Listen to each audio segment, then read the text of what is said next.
Olá, amigos e amigas do Estadão. Eu sou Felipe Frazão, repórter do jornal Em Brasília.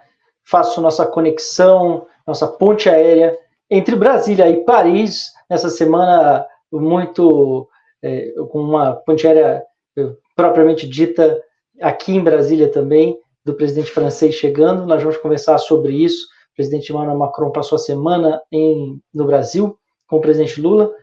Olá, João Caminoto, nosso homem em Paris, como vai? Olá, Felipe. Olá, nossa audiência aí do Estadão. Semana é corrida, principalmente para você aí, né, Felipe, com o Macron. O homem não parou, né? Não parou, Caminoto, é a mais robusta visita de Estado que eu já vi aqui em Brasília. Estou aqui em Brasília desde 2015, morando, vivendo, cobrindo a política brasileira aqui. De longe também a mais prestigiada do atual mandato do presidente Lula. 3 dias eles passaram por Belém, São Paulo, Rio de Janeiro, Itaguaí, mais Muitas precisamente, fotos, né? e aqui Muita é mídia Brasília. social. Impressionante, Aliás, né? rendeu, né, Caminoto? Rendeu. Rendeu Foi muito. visto Aqui também. como um Aqui também. ensaio de casamento, um casamento político, né? As imagens. Acho É, que deve ter repercutido bem, aí, não?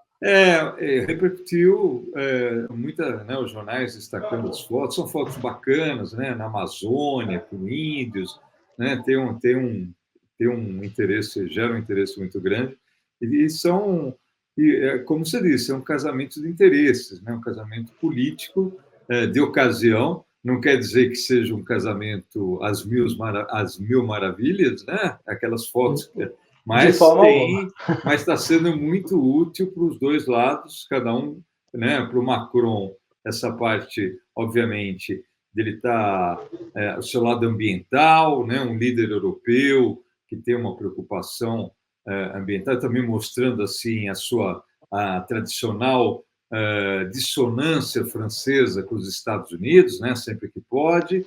E o Lula Muito também notado isso. Muito e notado isso aqui no Brasil.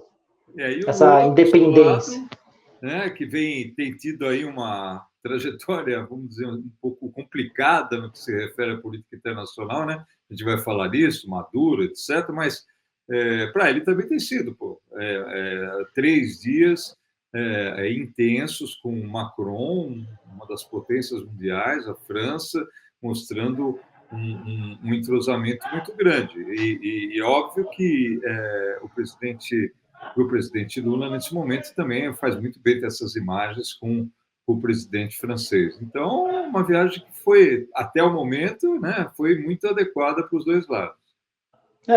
De fato, há uma afinidade, né? A gente pode notar uma afinidade entre eles, interesses comuns, mas, como você disse, é um casamento de ocasião que tem de ocasião e interesses que têm divergências claras. Então, vamos falar sobre elas, Camilo. Primeiro, noto uma clara frustração de que a França doasse muito dinheiro na questão ambiental para o Fundo Amazônia.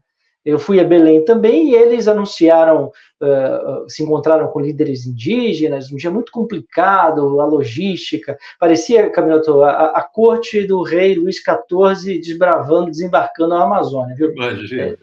4 ou 5 lanchas da Polícia Federal ali na Baía do Guajará, nos arredores de Belém, o ferry boat, né, onde eles estavam atravessando o rio, mas tinham 4 embarcações grandes da Marinha também, fazendo a segurança. Bom, todo aquele aparato, né? Uma estrutura muito grande, mas no fim eles anunciaram um acordo para investir 1 bilhão de euros, tanto no Brasil como na Guiana Francesa, ou seja, na Amazônia dos dois lados, e nada de fato assim, dinheiro está aqui para o Brasil. O que eu apurei dos dois lados é que eles não conseguiram uma cifra muito relevante para doar dinheiro para o Fundo Amazônia agora. Esse 1 bilhão de euros não é dinheiro total da França que vai entrar aqui no Brasil. Quer dizer, ali tem dinheiro público, privado, financiamentos, empréstimos. Então, assim, é relevante, mas teve uma pequena frustração nesse ponto. É importante a gente pontuar, mas eu noto também que o Macron tinha muito interesse nessa fotografia com os indígenas, sobretudo com o cacique Raoni, Sem dúvida. tem uma imagem conhecidíssima no exterior, não é verdade? Sim, o Macron tem, obviamente, esse lado ambiental, né? Ao mesmo tempo que ele vem adotando aqui políticas duras, né, até com que para tentar até aplacar um pouco o crescimento da extrema direita na França. Ele vem tentando agradar, né, parte da direita, vamos dizer, o centro-direita, para atrair esses eleitores, principalmente aí diante das eleições parlamentares europeias em junho. Então, quer dizer, tudo que ele também pode agradar nesse momento, né, na imagem, a questão ambiental, né, a questão indígena, né, isso tudo, obviamente, tem um apelo para um eleitor, por uma parte da sociedade francesa muito preocupada com isso, que é principalmente na esquerda, no centro-esquerda. Então, para ele também, obviamente, é muito positivo. Agora, em relação ao dinheiro, que frustrou, né, o valor é 1 bilhão de euros, né, mais ou menos, que são 5 bilhões de reais, né, a França vive um momento de muito aperto orçamentário, né? Inclusive o Attal, que é o primeiro-ministro, enquanto o Macron está aí no Brasil, está acenando com medidas mais restritivas orçamentárias, inclusive na questão trabalhista, que está gerando essa semana muita reação. E tem também a questão da Ucrânia, porque a França não tem cumprido com as suas promessas de investimento, de direcionamento de recursos. Então, tudo isso pressiona um pouco o orçamento francês, né, a capacidade de investimento francês para esse tipo de iniciativa, que é muito importante, que é a questão da Amazônia.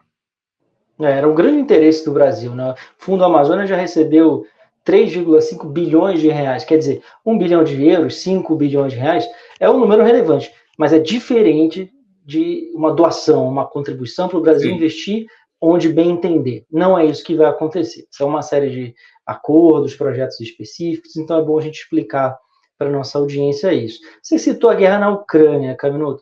Esse é mais um ponto de divergência. A gente sabe que o Lula tem sido visto como muito condescendente com o Putin, foi questionado sobre isso, inclusive sobre essa decisão do Macron, essa ameaça que ele vem fazendo. Muitos dizem que é uma bravata, que isso não tem apoio na OTAN, mas ele vem dizendo isso e insistiu hoje nessa questão de poder enviar tropas à Ucrânia, tropas francesas, tropas da OTAN. Ele está fazendo essa ameaça, ele disse que não podemos ser fracos, não podemos demonstrar fraqueza, e isso coincide com essas imagens que ele vem divulgando pelo mundo, né, da fotógrafa pessoal dele, lutando boxe lá, fazendo o seu treinamento. Essa retórica dele, com relação ao Lula, não casou aqui. Inclusive, ele disse que não seria bom, não seria construtivo receber o Putin aqui em Brasília, melhor dizendo, no Rio de Janeiro, né, mas no Brasil como um todo, para o G20 lá no fim do ano. E o Lula disse Felipe, que... O Lula parece também falou uma frase que o Brasil está mais distante da Europa, então um pouco menos... Exatamente. Assim, né?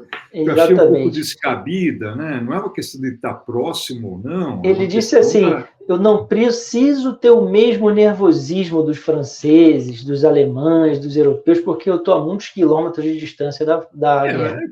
É uma frase infeliz, na minha opinião, porque não precisa ter o nervosismo, ainda mais como chefe de Estado, mas a questão da Ucrânia, o posicionamento do Brasil, não é uma questão de nervosismo, é uma questão de posicionamento mesmo, né, em relação a condenar a invasão russa, em exigir uma retirada das tropas russas e dar um apoio mais manifesto à situação ucraniana. Então, não é uma questão de nervosismo, é uma questão de posição moral em relação ao conflito.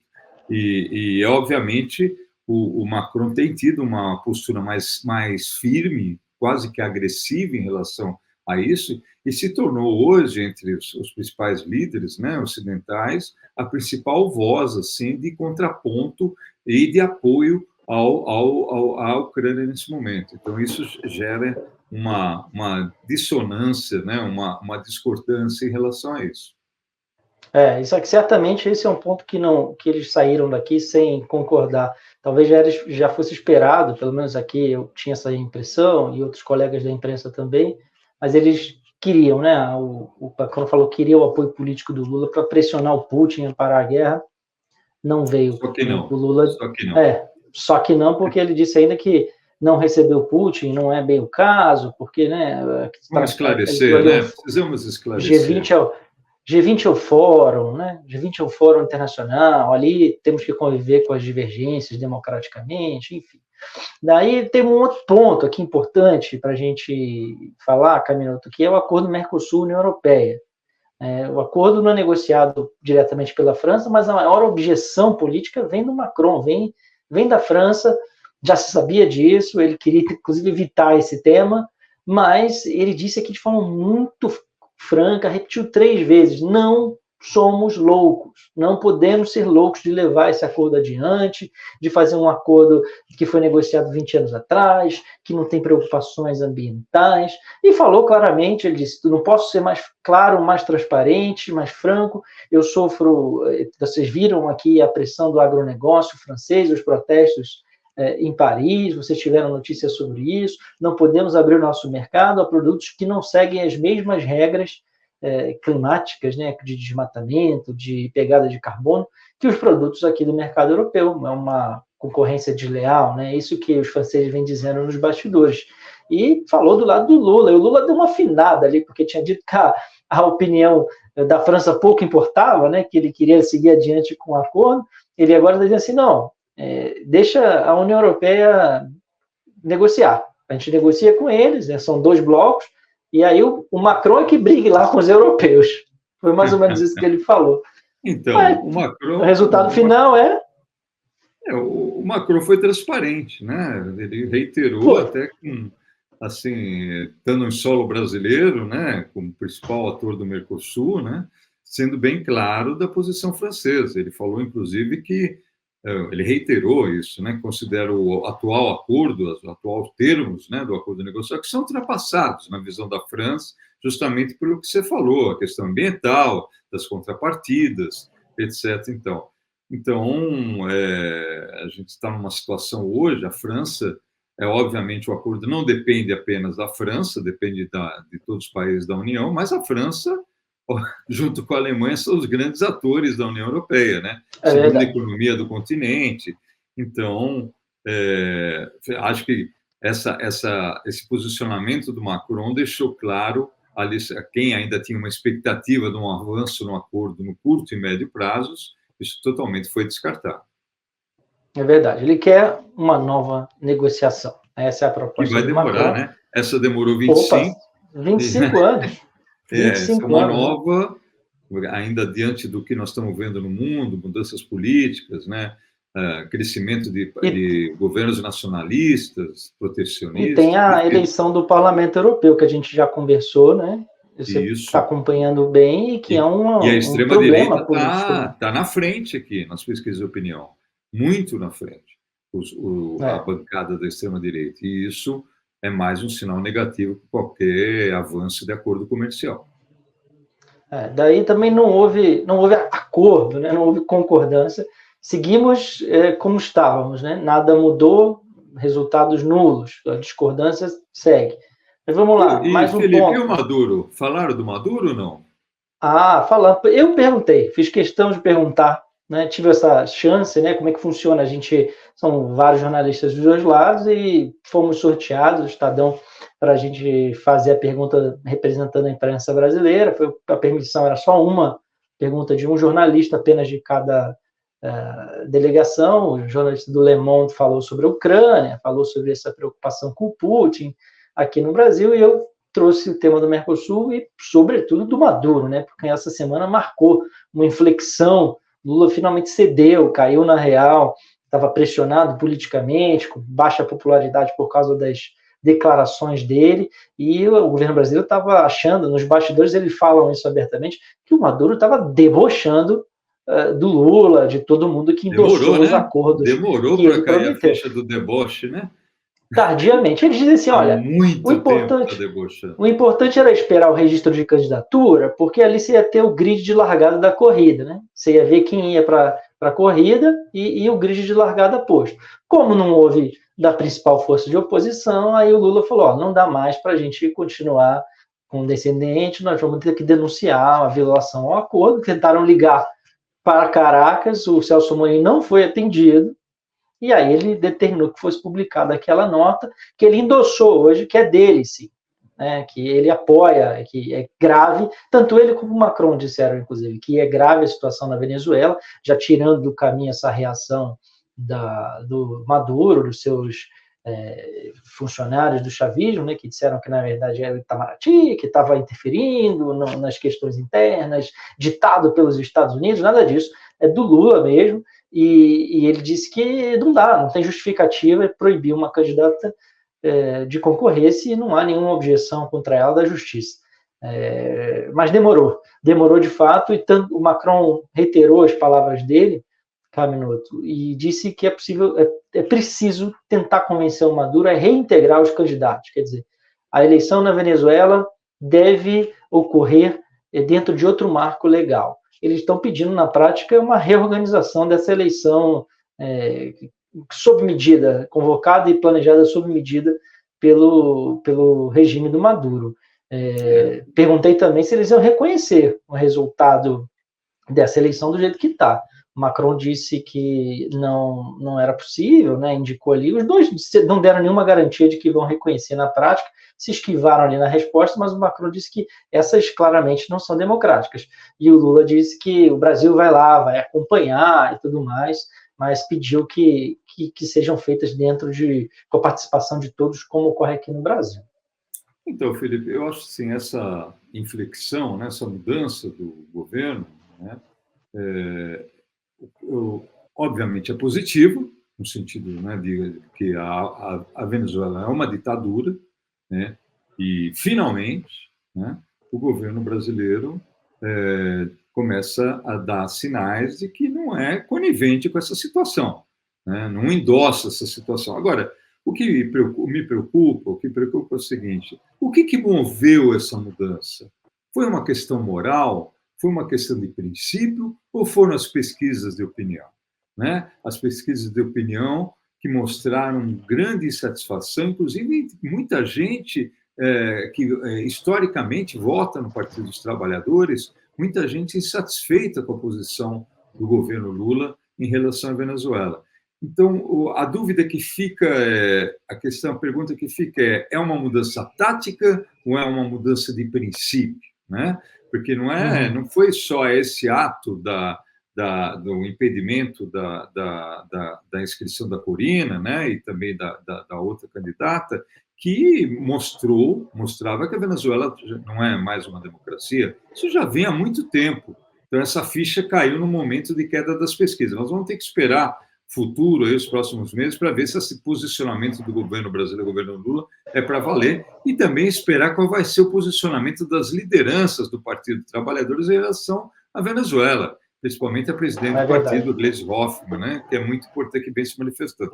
Agora, de qualquer maneira, vamos ver agora como que esperar dentro de uma declaração, numa entrevista coletiva, tanto Macron como Lula não podem assumir, né, um posicionamento muito forte em relação ao pleito.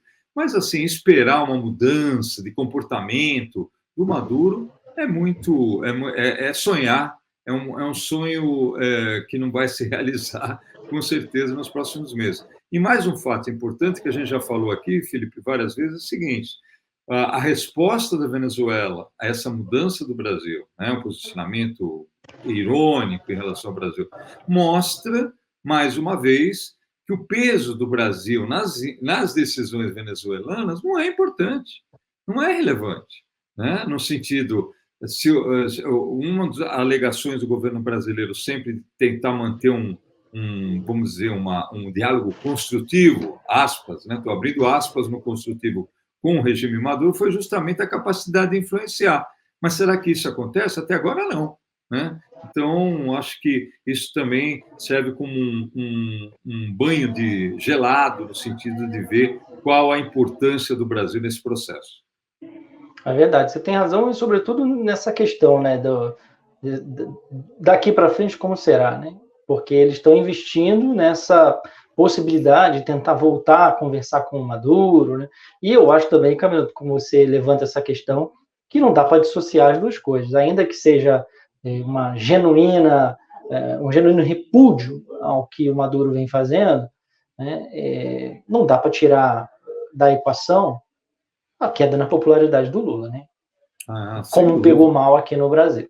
Então são fatores combinados, né? É importantíssimo, né? Porque a gente também vem batendo. Antigamente, né, questão internacional. Eu lembro até quando o Lula venceu a eleição, agora na última eleição, muitas análises assim. O Lula, na economia, ele tem que ser mais ortodoxo, mais responsável. Se ele quer ser um pouco mais, vamos dizer, PT, né, o velho PT, ideológico, ele pode ser na área internacional. O que nós estamos vendo agora é que mudou. Não dá nem para ser na área internacional. Né? Teve um impacto na popularidade dele, não foi só Maduro, foi também Israel e foi também a Ucrânia, mas isso tem um impacto importante, o que não deixa de ser um fator positivo, né? No sentido de posicionamentos políticos e geopolíticos têm, sim, um impacto importante na opinião pública. Isso é uma boa notícia.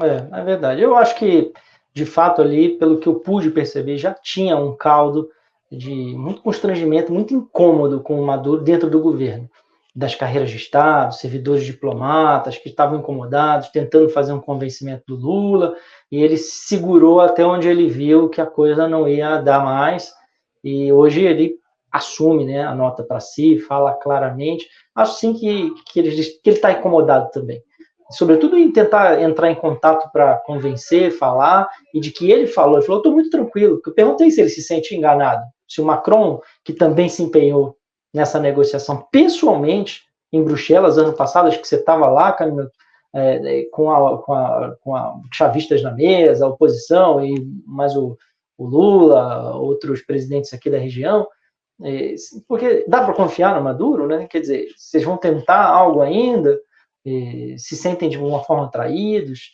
e o Lula falou, não, estou muito tranquilo, porque eu falei para o Maduro, quer dizer, o Lula empenhou o apoio, o endosso político, a imagem dele, o prestígio do Brasil.